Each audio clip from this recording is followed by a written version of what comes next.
മെസ്സിയെ കേരളത്തിലെത്തിക്കുമെന്ന് വാഗ്ദാനം ചെയ്ത് നടത്തിയ GST തട്ടിപ്പിൽ SIT ഇന്ന് പ്രാഥമിക റിപ്പോർട്ട് നൽകിയേക്കും. GST ഉദ്യോഗസ്ഥർക്ക് വീഴ്ച സംഭവിച്ചെന്നാണ് SITയുടെ പ്രാഥമിക നിഗമനമെന്നാണ് സൂചന. സ്പോൺസറായ റിപ്പോർട്ട് ബ്രോഡ്കാസ്റ്റിംഗ് കമ്പനി 22.68 കോടി രൂപ അടയ്ക്കാത്തതിലാണ് നിലവിൽ അന്വേഷണം നടക്കുന്നത്.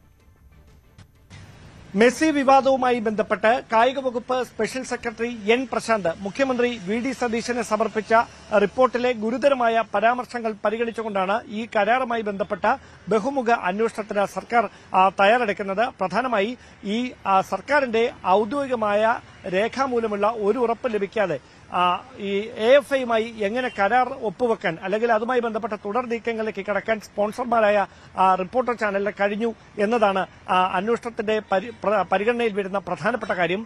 അതോടൊപ്പം ഈ സ്പോൺസർഷിപ്പിന്റെ സാമ്പത്തിക സ്രോതസ്സുകൾ, അതോടൊപ്പം സർക്കാരിന്റെ ഔദ്യോഗിക ഇമെയിൽ വിലാസങ്ങളും മറ്റ് സംവിധാനങ്ങളും സർക്കാരുമായി ഒരു കരാറും ഒപ്പുവെക്കാതെ വ്യക്തിപരമായ ആവശ്യങ്ങൾക്ക് വേണ്ടി ഈ സ്പോൺസർമാർ ദുരുപയോഗം ചെയ്തു എന്നതാണ് പ്രധാനപ്പെട്ട ഒരു ആരോപണമായി ഈ റിപ്പോർട്ടിൽ ചൂണ്ടിക്കാണിക്കുന്നത്.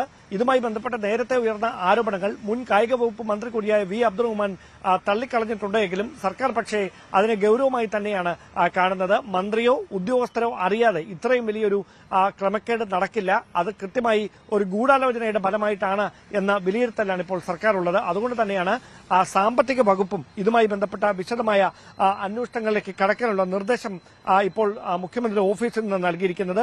ഉദ്യോഗസ്ഥ തലത്തിലുണ്ടായ വീഴ്ചകൾ സംബന്ധിച്ച് വിശദമായ അന്വേഷണം തന്നെ ഇതുമായി ബന്ധപ്പെട്ട് വേണ്ടിവരും. അതുകൊണ്ടാണ് കേവലം ഒരു വകുപ്പിൽ ഒതുങ്ങി നിൽക്കാതെ പല വകുപ്പുകൾ ചേർന്ന് ഏതൊക്കെ തലത്തിലാണ് മന്ത്രിതലത്തിലും ഉദ്യോഗസ്ഥ തലത്തിലും ഒക്കെ നടന്നിരിക്കുന്ന ക്രമക്കേടുകൾ ഇതുമായി ബന്ധപ്പെട്ട് എന്തൊക്കെയാണ് എന്ന് കണ്ടെത്താനുള്ള പരിശോധനകൾ ആരംഭിച്ചിരിക്കുന്നത്. GST വെട്ടിപ്പ് വൻതോതിൽ നടന്നിരിക്കുന്ന ഇതുമായി ബന്ധപ്പെട്ട് മാത്രമല്ല ഈ മെസ്സിയെ കേരളത്തിലേക്ക് കൊണ്ടുവരാൻ എന്ന പേരിൽ AFIക്ക് പണം നൽകിയത്, അതിന്റെ സാമ്പത്തിക സ്രോതസ് എന്താണ്, അതിൽ ചില ദുരൂഹതകൾ നിലനിൽക്കുന്നു എന്ന പരാമർശങ്ങൾ കൂടി റിപ്പോർട്ടിൽ ഉണ്ട് എന്ന സൂചനയാണ് പുറത്തുവരുന്നത്. അതുകൊണ്ട് തന്നെയാണ് സമഗ്രമായ അന്വേഷണത്തിലേക്ക് കടക്കാൻ മുഖ്യമന്ത്രിയുടെ ഓഫീസ് ഇതുമായി ബന്ധപ്പെട്ട ഉദ്യോഗസ്ഥർക്ക് നിർദ്ദേശം നൽകിയിരിക്കുന്നത്.